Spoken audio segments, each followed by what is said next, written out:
ప్రతి ఊర్లో రకరకాల ఏజెన్సీల ద్వారా షాపులు పెట్టించేసి ఏ ఊర్లో ఆ ఊర్లో బస్ వేసుకొని పోతున్నాయి రైతాంగం.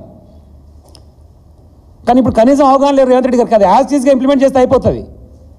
నా సమీక్ష ఉండదు, వ్యవసాయ శాఖ మంత్రిది ఉండదు, ముఖ్యమంత్రిది ఉండదు, రైతాంగానికి ఏం చేయొచ్చు ఆలోచన ఉండదు, ఎరువులు ఎట్టియాలని ఆలోచన ఉండదు, 24 గంటల కరెంట్ ఎట్టియాలని ఆలోచన ఉండదు, సాగునీరు ఎట్ట తీసుకురావాలని ఆలోచన ఉండదు, వచ్చినటువంటి ఐకేపీ ద్వారా కొనుగోలుకు అవకాశం ఉండదు.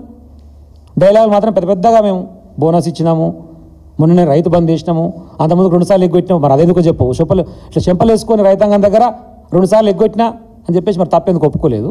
రైతు రుణమాఫీ నేను ఒకటే అడిగినా, వేరే దగ్గర వద్దు రేవంత్ రెడ్డి గారు, రాష్ట్రమంతా వద్దు, నా తుంగతుర్తి నియోజకవర్గం మొత్తం కూడా వద్దు. 3 గ్రామాలు అడుగుతున్నా.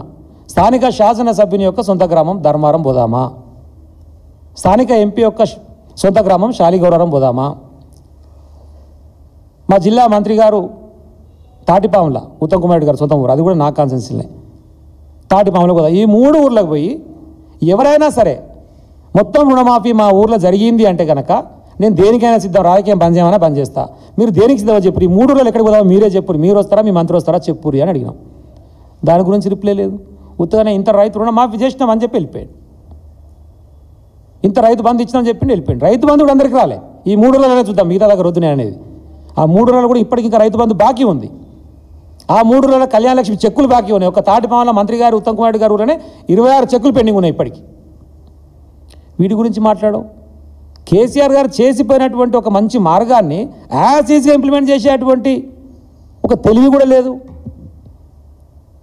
గోదావరి జిల్లాలో మాకు వచ్చినాయి బాగుపడ్డామని చెప్పేసి మా వాళ్ళు ఇప్పుడు ఈరనాయన ఎందుకు ఇస్తలేవంటే ఉత్తగానే వచ్చినామా డైలాగ్ చెప్పినామంటే కాళేశ్వరం కూలిపోయింది, ఇదే డైలాగు. అలా రాహుల్ గాంధీ మాట్లాడినా రేవంత్ రెడ్డి మాట్లాడినా 1,00,000 కోట్ల అవినీతి అంటారు. కాళేశ్వరం కడతానికే 1,00,000 కోట్లు కాలే, అవినీతి 1,00,000 కోట్లు ఎట్టయితుంది అంటే ఏదో మాట్లాడాలి కాబట్టి, మభ్యపెట్టాలి కాబట్టి, డైవర్షన్ పాలిటిక్స్ చేయాలి కాబట్టి రేవంత్ రెడ్డి గారు ఇష్టం వచ్చినట్టు మాట్లాడు. తప్పితే మళ్ళీ ఇంకా కాదు అంటే మాట్లాడేది ఏ వ్యక్తిగతమైనటువంటి దూషణ వ్యక్తుల మీద. నోరు తెరిస్తే ఈ పక్కపంట ఉంటాడు ఆయన 3 ఫీట్లు ఆయన లెసలేస మాట్లాడుతున్నాడు అని చెప్పి ఈయన అంటాడు. ఈయన 6 ఫీట్లు ఉన్నాడు, అమితాబ్ బచ్చన్ అయినా గుట్టంగాడు 3 ఫీట్లు ఆయన మాట్లాడతాడు. ఆయన 3 ఫీట్లు ఉన్నా కూడా నీకు 30 ఫీట్లు తీస్తున్నాడు, బాగానే ఉంది మరి, సరిపోతలేదా? ఇంకా కావాలనా? గట్టిగా పడితేనే కదా మరి అసెంబ్లీలోకి వెళ్ళి సస్పెండ్ చేసే అంత భయం ఏమిటికి మరి నీకు? దేనికి? ప్రజా ఉద్యమాలలో పనిచేసి, విప్లవోద్యమాలలో పనిచేసి, తెలంగాణ ఉద్యమాలలో పనిచేసి 10 సంవత్సరాలు ఉమ్మడి నల్గొండ జిల్లాను అభివృద్ధి పదంలో ముందుకు తీసుకుపోయి నికార్సైన మగపిని కలిగినటువంటి తెలంగాణ బిడ్డగా తెలంగాణ ఉద్యమంలో ఉన్నటువంటి జగదీష్ రెడ్డిని పట్టుకొని నీ ఇష్టం వచ్చిన మాట అయిపోయింది. ఇక లేదంటే కేటీఆర్ గారికి ఒక నోటీస్ ఇస్తా, మళ్ళీ ఇప్పుడు స్థానిక సంస్థల ఎన్నికలు వస్తున్నాయి కాబట్టి మళ్ళీ డైవర్షన్ పాలిటిక్స్ చేస్తా, మళ్ళీ పిలిపిస్తా, లేదంటే హరీష్ రావు గారి మీద నేను చవాకులు వెళ్తా, లేదంటే కేసీఆర్ గారి గురించి ఉరి తీయాలి. కేసీఆర్ ఏందిరా, ఎవరిని ఉరి తీయాలి? నిన్ను కదరా ఉరి తీయాల్సింది. గోదావరి జిల్లాలో వచ్చాడంటే అంత ఈజీ అనుకుంటున్నావా? సోడాలో నీళ్ళు కలిపినట్టు అంటుండు. మరి మేము తీసుకొచ్చినాం కదా, 5 సంవత్సరాలు ఇచ్చినాం కదా, మరి అంటే అంత కష్టమైన దాన్ని మేము చేసినామని నువ్వు ఒప్పుకుంటున్నట్టే కదా. వాస్తవమే. మరి గోదావరి జిల్లాలో తీసుకొచ్చి చాలా కష్టం. ఓటుకు నోటు కేసుకు సూట్ కేసు మోసినంత కష్టం, చాలా కష్టం ఉంటుంది తీసుకురావాలంటే గోదావరి జిల్లాలో. ఇంకో మంచి మాట చెప్పింది నిన్న, ఎక్కడ పోయినా సరే మా జిల్లాల ఎస్ఐలు సిఐలు అంతా నల్గొండలో కనబడతారు, ఇక్కడ బాగుంటారు, డిఎస్పీలతో సహా పోలీస్ డిపార్ట్మెంట్ నల్గొండలో బాగుంటారు అని చెప్తుండు. 100% వాస్తవం. ఎందుకంటే ఈ లంగగాడు ఓటుకు నోటు కేసులో దొరికినప్పుడు పట్టుకున్నలు కూడా నల్గొండోళ్ళే, ఎస్ఐ డిఎస్పీ.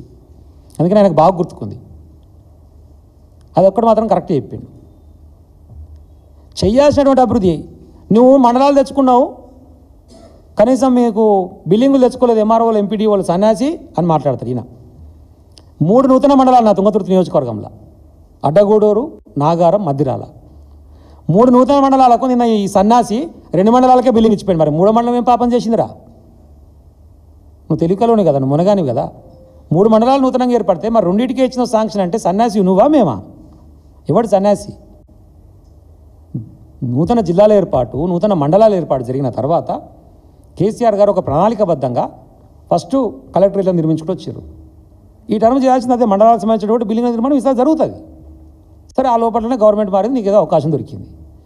కానీ నీ కొండారెడ్డిపల్లి నీ సొంత ఊరు ఉంది కదా, నీ ఊళ్ళో మరి మొత్తం నీ ఊరికి వచ్చేటువంటి రోడ్డు విషయంలో కానీ, నీ ఊళ్ళో ఇచ్చినటువంటి 24 గంటల కరెంటు విషయంలో కానీ, నీ ఊళ్ళో రైతు బంధువు, నీ ఊళ్ళో రైతు రుణమాఫీ, మరి ఇవన్నీ ఒకటి చేసిండు.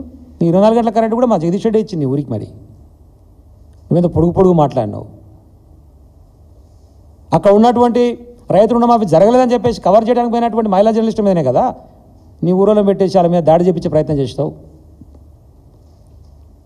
ఎంత దయనీయమైన పరిస్థితి అంటే అసలు జగదీష్ రెడ్డి గారికి ఏం లేదట. అప్పుడు గంజికే లేకుండా ఇప్పుడు బెంచ్ తిరుగుతుంది. రెండు తప్పే, ఎందుకంటే నాకు బెంచ్ కూడా లేదు జగదీష్ రెడ్డికి, అది కూడా తప్పే. పక్కనే ఉండే మరి పక్క పంటి 10 కిలోమీటర్లే నీ మీటింగ్ కానించి మరి పోయి చూసేస్తే అర్థమవుతుండే కదా ఆయనకు ఉన్నటువంటి భూములు ఏందో, ఆయనకు ఉన్నటువంటి గడేందో.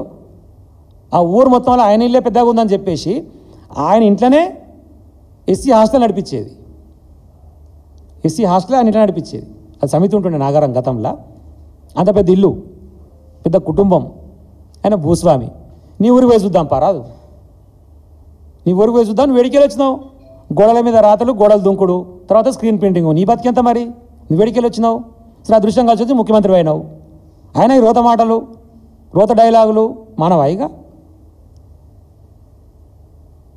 ఏదైనా మాట్లాడితే వ్యక్తిగతమైన దూషణ, అది కేసీఆర్ గారి గురించి మాట్లాడినా, కేటీఆర్ గారి గురించి మాట్లాడినా, ఇంకో వ్యక్తి గురించి మాట్లాడినా, ఈయన మాట్లాడుతున్నాడు. ఈయనకేం లేకుండే చాలా సంపాదించి చూద్దాం పారు జగదీష్ రెడ్డి అని. అరే మేమన్నాడు కాదు నాయన, నీ పక్కపండి నిలబడ్డాడు కదా స్థానిక శాసనసభ్యుడు. మొన్న వీడియో వైరల్ అయ్యి చూసినావు కదా నువ్వే. వైరస్ దుకాణం వాళ్ళని కూర్చోబెట్టుకొని పైసలు అడుగుతుంటే కళ్ళ ముందర కనపడ్డది కదా, మొత్తం వైరల్ అయింది కదా. వాని పక్కపండి నిలబెట్టుకొని ఈయన వీడియో వైరల్ అయింది, ఈయన వీడియో వైరల్ అయింది. ఈడు దొంగే కదా.